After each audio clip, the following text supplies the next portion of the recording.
I hope you had a great evening and you're enjoying your time in Brisbane so far. So my name's Pascal. And I'm Jason. And we're going to moderate the first session today. Just a little bit of housekeeping beforehand. People, please wear your tags so we know you belong to us. Good, hold them up now. Yes, and we apologize in advance if there's some noise coming in from outside, from the building side. There's a lot of building going on at the moment. Few safety instructions. You can always find water on the sides and outside, but you can't bring in any coffee. So you can only bring in some water in here. On the other hand, coffee will be available all day today. So that's a little change there. So if there's an emergency, please come to us and we will assist you. And then the highlight of the day is going to be the linotype movie at the end in the afternoon. And other than that, I would like to mention the sponsors, our major sponsors, the titanium sponsor, Font Bureau, Diamond, Adobe, and the platinum sponsors, Founders Type, Monotype, and Morisawa. And also, I have to mention, the Neon Walking Tour is on tonight. And please do also go and visit the vendor tables outside. Hand over to you, Jason. Thank you. I hope everybody's having a good time. Maybe not too good a time last night, but you're all here, so that's actually a pretty good sign. I wanted to also take a moment to acknowledge all of the people that you see in green t-shirts and orange aprons, all the local team that has been helping out and doing such a fantastic job with the video, the social media, showing us all around. So I hope actually we could just take a second and give a round of applause to all the volunteers that are helping out.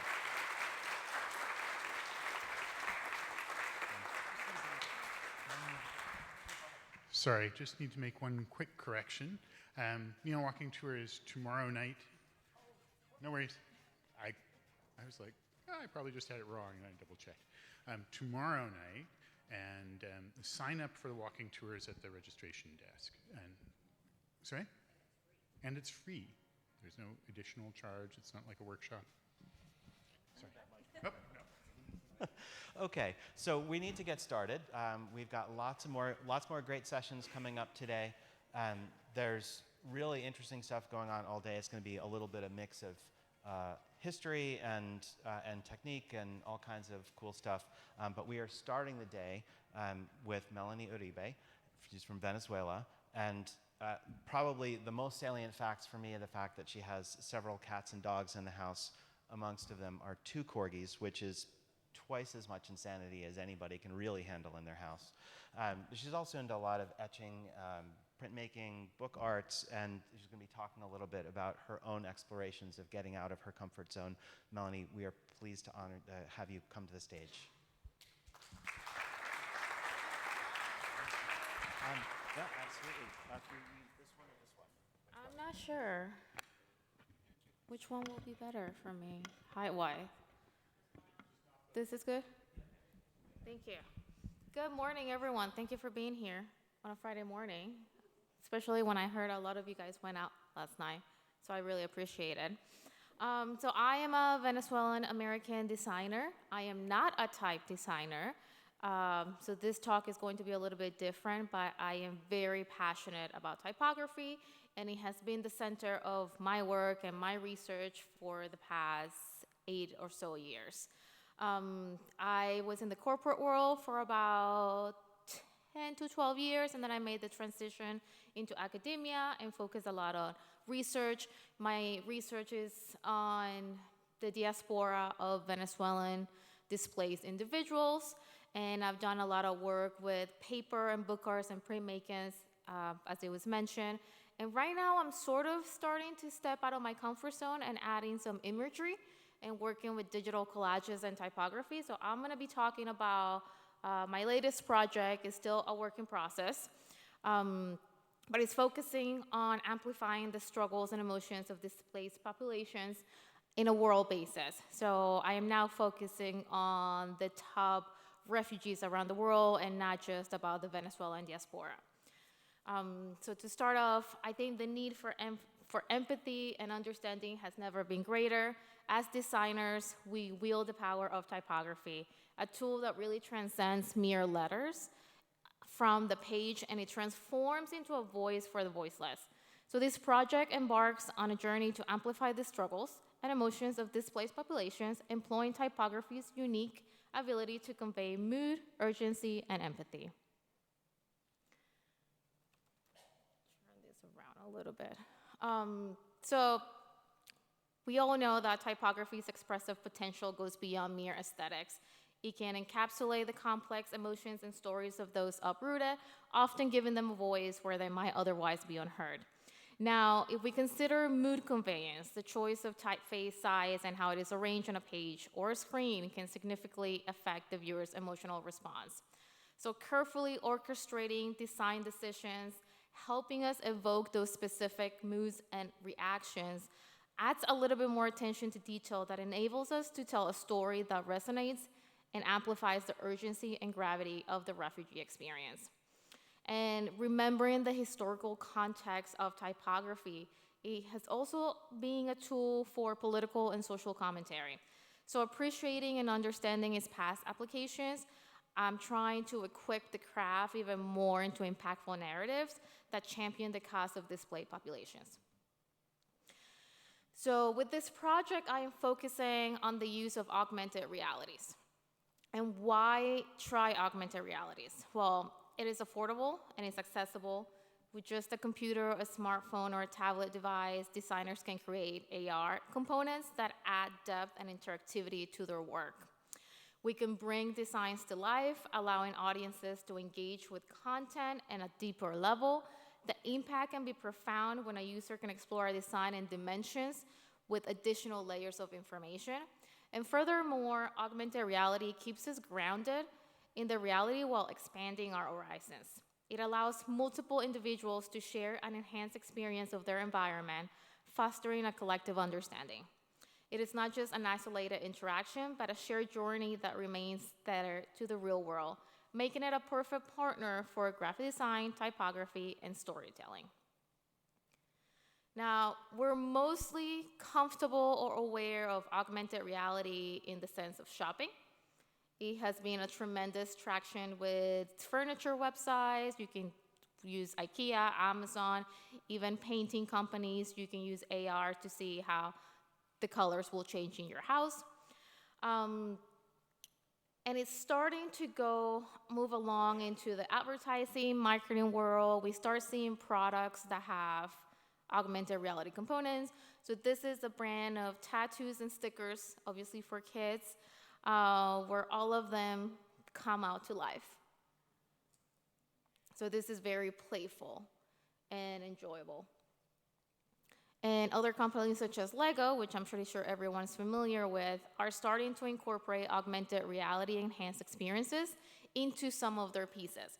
Now, this is not a collective, Lego does this with everything, but in some of their sets, you have the possibility of accessing an augmented reality world where children can play into a different, create an interactive play. And there's currently companies trying to create some sort of like GPS experiences with adding augmented reality. But looking into the artist world, we still don't have many artists working at the intersection of art and technology with augmented reality. And AR is a really powerful way of redesigning the museum experience by overlaying digital information onto the physical world. So I'm showing two examples here. Nancy Baker Cahill, if you're not familiar with her, she has a lot of work in New York.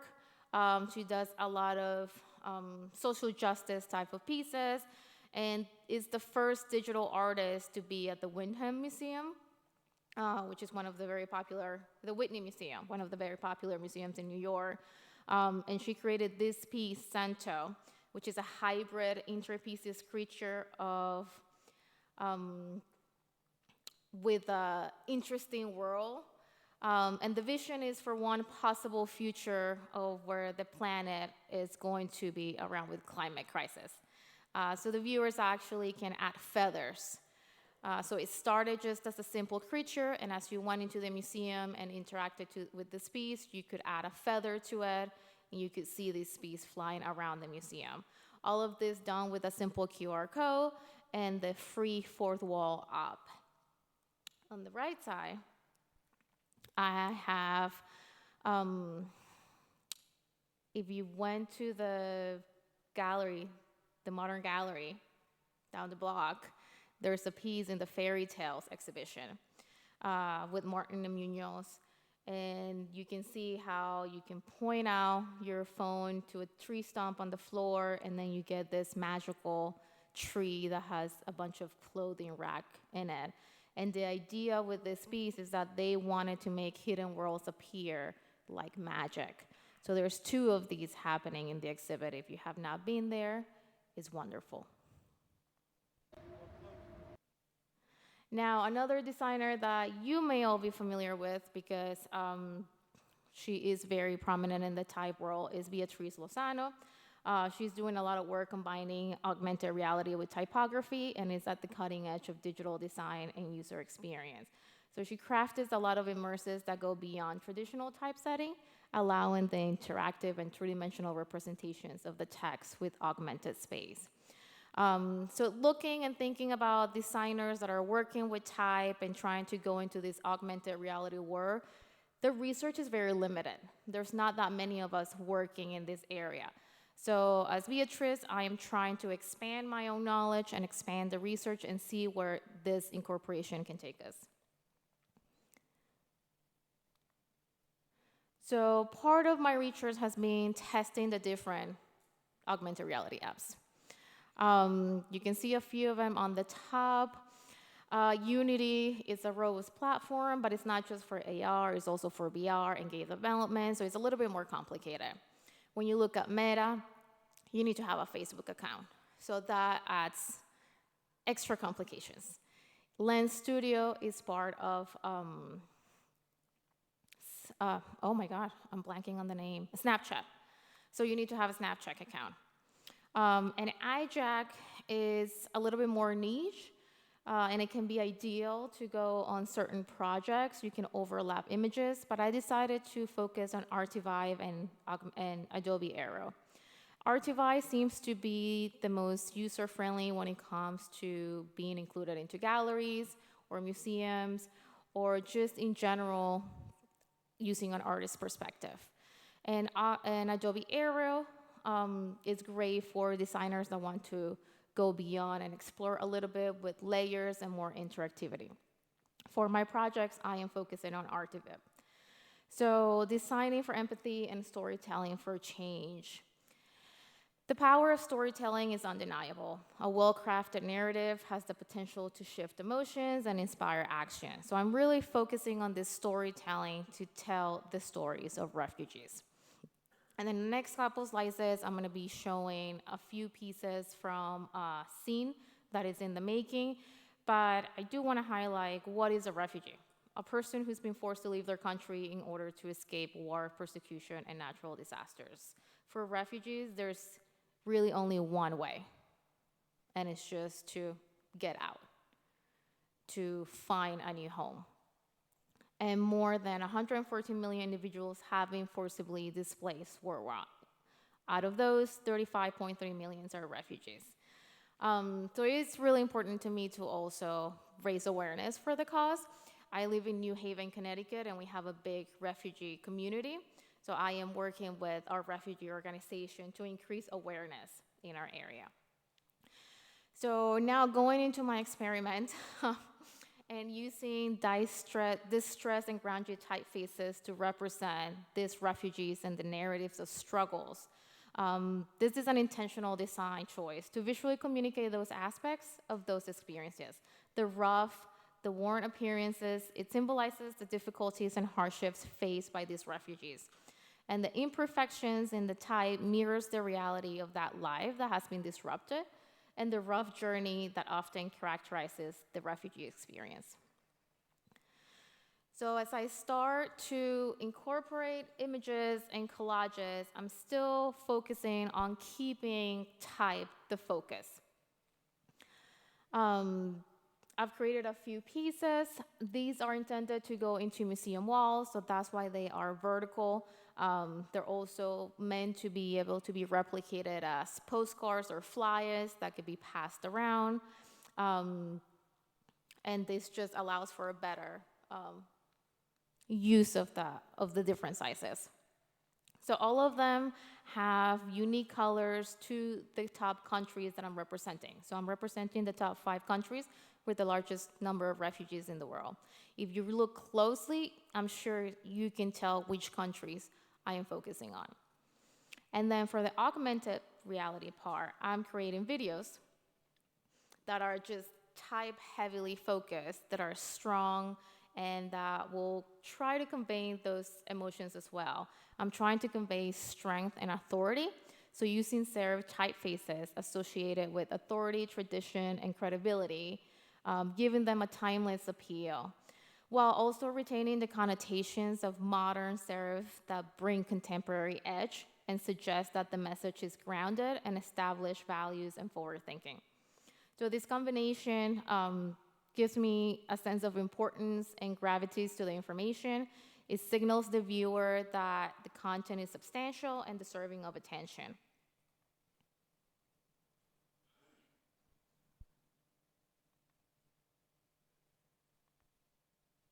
Now, for all of the videos, I am trying different serif typefaces. So this one is Pragmatica.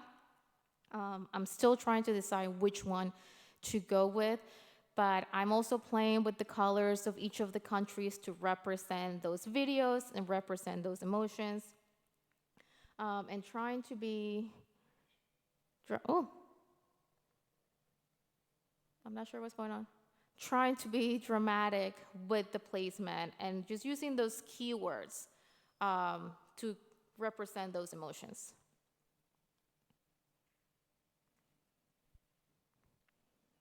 In this video, the typeface is Munt.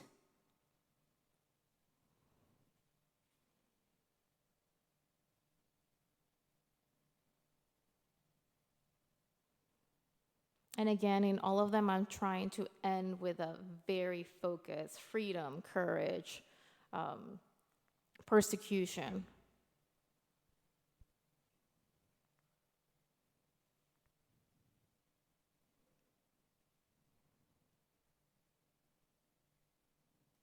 So all of the videos are created in Adobe After Effects and are exported into ArtiVib, so when you're placing your phone on top of it, the video comes into live.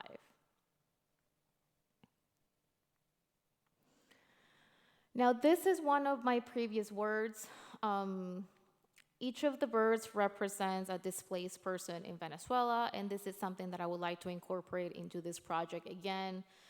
So this is something that I created about 6 or 7 years ago that I am trying to make a little bit more modern and more sturdy. These are paper birds. The reason why there's only half of them coming on the wall is to give that representation of people being displaced and stuck at another place, that they really can't move into their future. So I'm trying to explore now going into some 3D elements and seeing how I can create a newer version or Birds 2.0 with more of their stories, because the birds only have snippets of their story, but I would like to be able to share individual stories in a more substantial way. So when I'm thinking about this project and thinking about the future of it, trying to continue the work of design and typography working hand in hand, and augmented reality serving as a beacon, illuminating the struggles, it has the potential to raise awareness and catalyze a call to action. So I want to continue researching how these tools can combine and mobilize support and transform passive viewers into active advocates. One of my goals is to collaborate with NGOs, which could be a successful model to amplifying that impact. And also looking ahead, I am working on discovering new and innovative ways to approach and leverage AR and other emerging technologies into my work, which has been primarily print. My goal is not just to keep pace with the digital landscape, but also to harness it and expand the horizons to use design and typography for social impact. Thank you.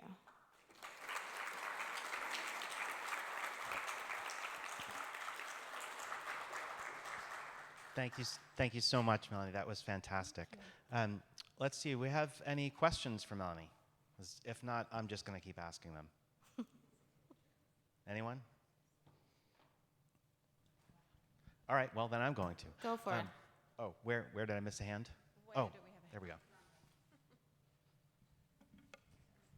Fantastic presentation. Thank you so much. The birdies look like a little bit of a fine art project. Can you tell us a bit about that, please? Yeah, so the birds were a combination of paper making and collages on top. So I have a lot of handmade paper that created the birds, so it's many layers of paper. And then the idea was to use the persons that I was interviewing's own handwriting to go on the papers. But that became a little bit complicated, so I did a lot of research to find handwritten typefaces that look as close as possible as I could get them to the person that I interview. And I printed those and added them digitally on top. Wonderful to hear your process. Thank you for that. Thanks. Anybody else? Well, then I'm gonna ask one. I'm curious what you've found in terms of the reaction to people when they are seeing the augmented reality piece. Are you finding like a good connection between the experience of the work and prompting an action? Yes and no. So the reactions are very impressive. For the outsider, it may seem like, oh, people are not paying attention to the work because they're just looking at their phone. But when they come into the work and they realize that it's an extra component, that they have to look at their phone, it makes it a more immersive experience. And I've had a lot of reactions where viewers are crying and getting physically affected by it, having to step away, which is a great thing and not such a good thing. But it's the kind of reaction that I'm expecting of my work. Now, the second part of it is that not necessarily has turned the viewer into an advocate. So that's the part that I'm trying to work and go to an elevated stage and thinking about working with NGOs and more refugee organizations. That's great, thank you. Any other questions? We still have some time. I do have a question. Have you thought of running design sessions with actual refugees, or have you done that already? I have not thought about it. That's a wonderful idea. Oh, you're welcome. Yes. There's a question over there.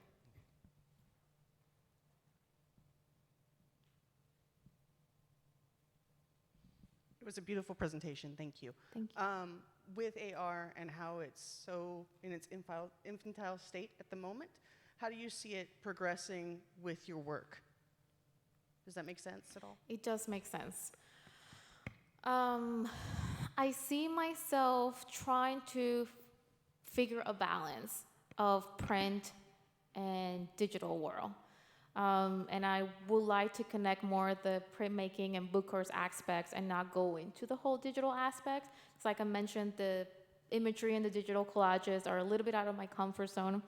So I don't know that I will keep exploring that beyond this project. But I believe it gives a beautiful blend of traditional print media into emerging technologies, and I only see it expanding even more. There's a question over there. Run. It's very hot on this side. Hi. In graphic design, we usually say the poster can save a world, or not sure. But in your experience, what is the response people do?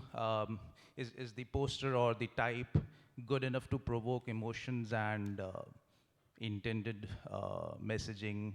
What is in your experience? Is it working? Yeah, so in my experience, I've always focused on type. And my previous work has been very plain, simple typographic in the sense that I'm not really doing posters and adding imagery. This is the first time that I do this. So I'm not sure yet how the audience is going to perceive it. But in my design world, in general, when I do print work, it's very minimal. It's often black and white or very monochromatic tones. And I've always had great responses, which is amazing because it pushes me to continue working.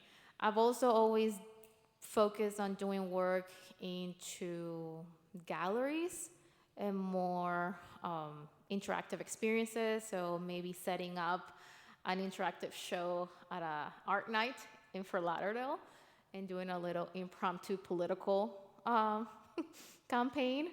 So this is new to me. So I'm looking forward to see how really going into the poster world as we're doing graphic design is going to change or take my work into something else.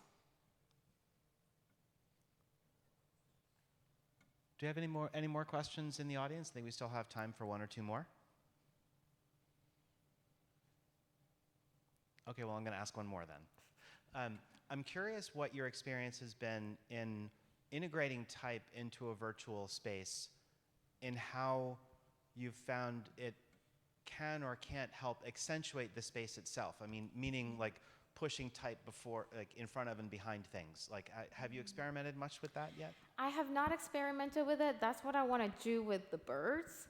But I have never worked in 3D.